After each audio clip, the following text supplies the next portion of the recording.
Adanya larangan pesta malam oleh pemerintah Kabupaten Muratara memantik protes warga Desa Karanganyar, Kecamatan Rupit.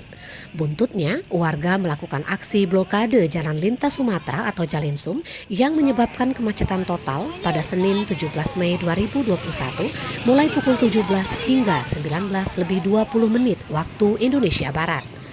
Adanya blokade jalan ini mengakibatkan Jalinsum lumpuh dan terjadi kemacetan hingga beberapa kilometer dari dua arah, baik dari arah Lubuk Linggau maupun dari arah Jambi.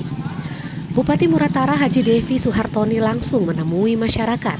Dia mengatakan adanya penolakan warga merupakan hal yang sah-sah saja karena ini adalah proses demokrasi.